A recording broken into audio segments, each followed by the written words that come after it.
রাশিয়ার তেলের উপর আমেরিকার নিষেধাজ্ঞা শিথিলের ঘোষণায় ক্ষুব্ধ ইউক্রেন, যুদ্ধকে আরও ত্বরান্বিত করবে বলে উদ্বেগ ইউরোপের। ইরানের পারমাণবিক কর্মসূচি নিয়ে IAEA দীর্ঘমেয়াদী চুক্তির পথ খুঁজছে বলে জানালেন সংস্থার প্রধান রাফায়েল গ্রোসি। ইরানের অনুমতিতে হরমুজ প্রণালী পার হয়েছে তুর্কির একটি জাহাজ, আটকে আছে আরও 14টি। প্রতিরক্ষা বাজেট নিয়ে পোল্যান্ডের প্রেসিডেন্ট ও প্রধানমন্ত্রীর দ্বন্দ্ব চরমে, সামগ্রিক নিরাপত্তা পরিকল্পনা অনিশ্চয়তার মুখে। প্রাচীন রোমে চিকিৎসা পদ্ধতিতে মানুষের মল ব্যবহারের বৈজ্ঞানিক প্রমাণ খুঁজে পেল তুর্কির প্রত্নতাত্ত্বিকরা।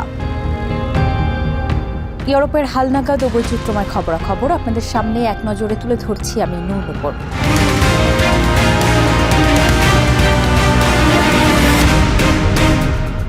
ইউক্রেনে যুদ্ধ চলতে থাকলেও রাশিয়ার তেলের ওপর আরোপিত কিছু নিষেধাজ্ঞা সাময়িকভাবে শিথিল করেছে আমেরিকা।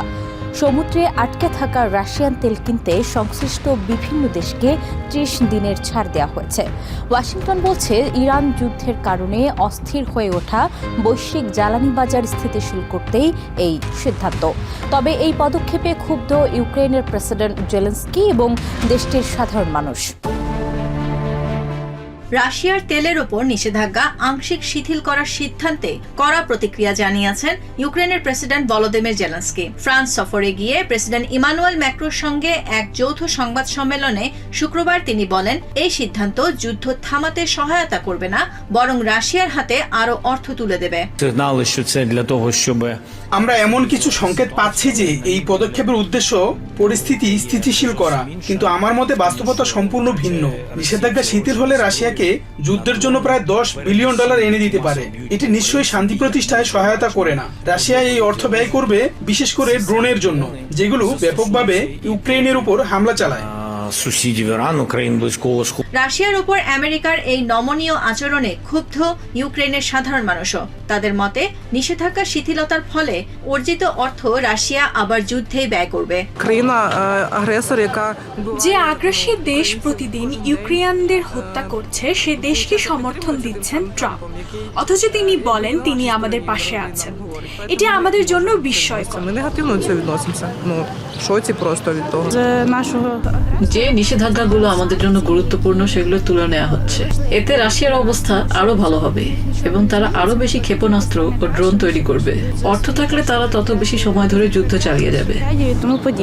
তবে আমেরিকা বলছে, এই সিদ্ধান্ত মূলত বৈশ্বিক জ্বালানি বাজার স্থিতিশীল করার জন্য নেওয়া হয়েছে। ইরান যুদ্ধের কারণে হরমুজ প্রণালী দিয়ে জাহাজ চলাচল ব্যাহত হওয়ায় তেলের দাম বেড়ে যায়। এর ফলে বাজারে অস্থিরতা দেখা দেয়। ট্রেজারি সেক্রেটারি স্কট বেসেন জানিয়েছেন, এই ছাড় সীমিত এবং সাময়িক। এর মাধ্যমে সমুদ্রে আটকে থাকা রাশিয়ান তেল বিক্রি করা যাবে আগামী 11 এপ্রিল পর্যন্ত। রাশিয়ার প্রেসিডেন্টের বিশেষ দূত কিরিল দিমিত্রিয়েভের মতে, এই সিদ্ধান্ত প্রায় 100 মিলিয়ন ব্যারেল রাশিয়ান তেলের উপর প্রভাব ফেলবে, যা প্রায় একদিনের বৈশ্বিক উৎপাদনের সমান। তবে এই পদক্ষেপে আমেরিকার ইউরোপীয় মিত্রদের মধ্যে উদ্বেগ তৈরি হয়েছে। শুক্রবার এক্স পোস্টে ইউরোপিয়ান কাউন্সিলের প্রেসিডেন্ট অ্যান্টোনিও কস্তা বলেছেন, আমেরিকার একতরফা সিদ্ধান্ত উদ্বেগজনক, কারণ এটি ইউরোপের নিরাপত্তার উপর প্রভাব ফেলছে। রাশিয়ার উপর অর্থনৈতিক চাপ বাড়ানো অত্যন্ত গুরুত্বপূর্ণ, যাতে তারা ন্যায়সঙ্গত ও দীর্ঘস্থায়ী শান্তির জন্য একটি বাস্তবসম্মত আলোচনায় বসতে বাধ্য হয়। বিশেষজ্ঞদের মতে, বৈশ্বিক জ্বালানি বাজারের চাপ কমাতে নেয়া এই সিদ্ধান্ত কূটনৈতিক অঙ্গনে নতুন বিতর্ক তৈরি করেছে এবং ইউক্রেন যুদ্ধের ভবিষ্যৎ নিয়েও নতুন প্রশ্ন তুলছে। Nahid Sihan, TVN 24 news desk. রাশিয়ার তেলের উপর আমেরিকার নিষেধাজ্ঞা শিথিলের সিদ্ধান্তে বিস্ময় প্রকাশ করেছেন জার্মান চ্যান্সেলর ফ্রেডরিক মার্চ। শুক্রবার আন্তর্জাতিক জলপথে আটকে থাকা রুশ তেল ও জ্বালানি পণ্য কেনার জন্য একটি ছাড়পত্র জারি করে ওয়াশিংটন। এরই পরিপ্রেক্ষিতে আমেরিকা প্রশাসনের উদ্দেশ্য নিয়ে প্রশ্ন তুলেছেন চ্যান্সেলর মার্চ। একই সাথে তেহরান কেন্দ্রিক কোনো সংঘাতে না জড়ানোর ঘোষণা দিয়ে হরমুজ প্রণালীর নিরাপত্তা ইস্যুতেও বার্লিনের অবস্থান পরিষ্কার করেন তিনি। এদিকে সোমবার শুরু হওয়া নেটোর সামরিক মহড়া কোল্ড রেসপন্স পরিদর্শনের মাঝেই এসব মন্তব্য করেন জার্মান চ্যান্সেলর। G7 জোটের 7টি সদস্য দেশের মধ্যে 6টি দেশই অত্যন্ত স্পষ্টভাবে তাদের মত জানিয়েছে, যা মোটেও সঠিক সংকেত নয়। এই মুহূর্তে সমুদ্রপথগুলোতে কোনো ধরনের সামরিক সুরক্ষার কথা বিবেচনা করার মতো পরিস্থিতি তৈরি হয়নি। আমি অত্যন্ত স্পষ্টভাবে জানাতে চাই, জার্মানি এই যুদ্ধের অংশ নয় এবং আমরা কোনোভাবেই এই সংঘাতের অংশ হতে চাই না। আন্তর্জাতিক পরমাণু শক্তি সংস্থা IAEA এর মহাপরিচালক রাফায়েল গ্রোসি জানিয়েছেন, তারা ইরানের পারমাণবিক কর্মসূচি নিয়ে দীর্ঘমেয়াদী একটি চুক্তির পথ খুঁজছেন। শুক্রবার মস্কোয় রাশিয়ার পররাষ্ট্রমন্ত্রী সের্গেই লাভরভ এর সঙ্গে এক বৈঠকে গ্রোসি একথা বলেন। এর আগে জাতিসংঘের এই পারমাণবিক পর্যবেক্ষক সংস্থার প্রধান রাশিয়ার রাষ্ট্রীয় পারমাণবিক জ্বালানি কর্পোরেশন রোসাটমের প্রধানের সঙ্গেও পরমাণু অস্ত্র বিস্তার রোধ সংক্রান্ত বিষয় নিয়ে আলোচনা করেন। এছাড়া গ্রোসি আরও জানান, আমেরিকা ও ইরানের মধ্যে নতুন একটি পারমাণবিক চুক্তি করতেও IAEA চেষ্টা করছে।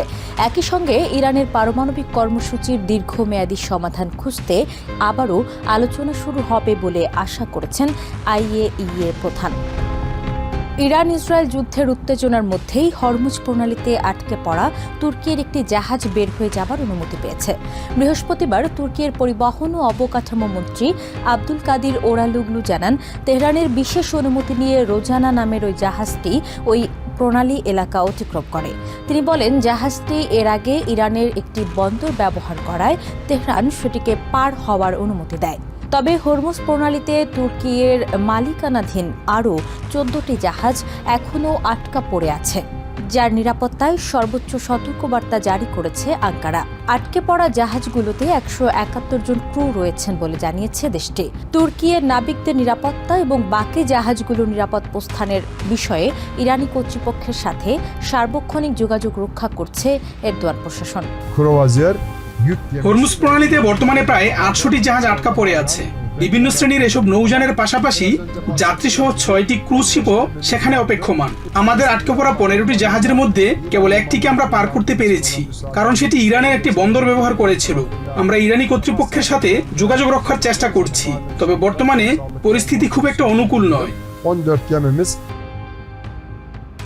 পোল্যান্ডের জাতীয় নিরাপত্তা নিশ্চিত করার পথে বড় বাধা হয়ে দাঁড়িয়েছে দেশটির অভ্যন্তরীণ রাজনৈতিক দ্বন্দ্ব। ইউরোপিয়ান ইউনিয়নের সেফ ইনিশিয়েটিভের আওতায় প্রায় 44 বিলিয়ন ইউরোর প্রতিরক্ষা ঋণ বিলে ভেটো দিয়েছেন বিরোধী দল সমর্থিত প্রেসিডেন্ট কারল নাউরোকি। তার দাবি, এই বিশাল ঋণের বোঝা এবং উচ্চ সুদ ভবিষ্যৎ প্রজন্মের জন্য বিপর্যয় ডেকে আনবে। তবে প্রধানমন্ত্রী ডোনাল্ড টুস্ক প্রেসিডেন্টের এই সিদ্ধান্তকে জাতীয় স্বার্থবিরোধী বলে কঠোর সমালোচনা করেছেন। তার মতে, রাশিয়ার ক্রমবর্ধমান হুমকি মোকাবিলায় পোল্যান্ডের সামরিক সক্ষমতা বাড়াতে এই তহবিল অত্যন্ত জরুরি ছিল। প্রেসিডেন্টের এই ভেটোর কারণে এখন বিকল্প সামরিক তহবিল ব্যবহার করতে গিয়ে দেশটির পুলিশ ও সীমান্ত রক্ষা বাহিনীর জন্য বরাদ্দকৃত প্রায় 7 বিলিয়ন জলটির বাজেটও ঝুঁকির মুখে পড়েছে। এই ইউপন্থী সরকার বনাম জাতীয়তাবাদী প্রেসিডেন্টের এই ক্ষমতার লড়াই এখন পোল্যান্ডের সামরিক নিরাপত্তা পরিকল্পনাকে অনিশ্চয়তার মুখে ঠেলে দিয়েছে। ইতিহাস খুব দ্রুতই প্রেসিডেন্টের এই সিদ্ধান্তের বিচার করবে এবং সেই রায় তার জন্য চরম বিপর্যয় বয়ে আনবে। আজ সকাল থেকেই আমি ইউরোপিয়ান নেতাদের ফোন এবং বার্তা পাচ্ছি। তারা সত্যি বুঝতে পারছে না যে এখানে আসলে কি ঘটছে। চিকিৎসা বিজ্ঞানের ইতিহাস সবসময়ই বিস্ময়কর।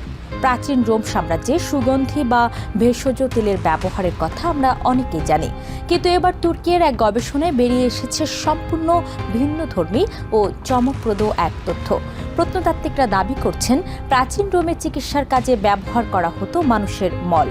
দীর্ঘদিনের লোককথা বা কিংবদন্তি হিসেবে প্রচলিত এই বিষয়টি এবার প্রথমবারের মতো রাসায়নিকভাবে প্রমাণিত হয়েছে। তুর্কির ঐতিহাসিক পেরগামন শহর থেকে উদ্ধার করা একটি পাত্রে পাওয়া গেছে এই অদ্ভুত ওষুধের অস্তিত্ব। তুর্কির ইজমির প্রদেশের ঐতিহাসিক শহর বেরগামা। প্রাচীন এই জনপদে লুকিয়ে আছে হাজার হাজার বছরের পুরনো রোমান ইতিহাসের নানা অজানা অধ্যায়। সম্প্রতি এই অঞ্চলের পেরগামন অ্যাক্রোপলিস থেকে উদ্ধার হওয়া কিছু ক্ষুদ্রাকৃতির প্রাচীন পাত্র বা অ্যানগুয়েন্টেরিয়াম পরীক্ষা করতে গিয়ে বিস্ময়কর এক তথ্যের মুখোমুখি হয়েছেন গবেষকরা।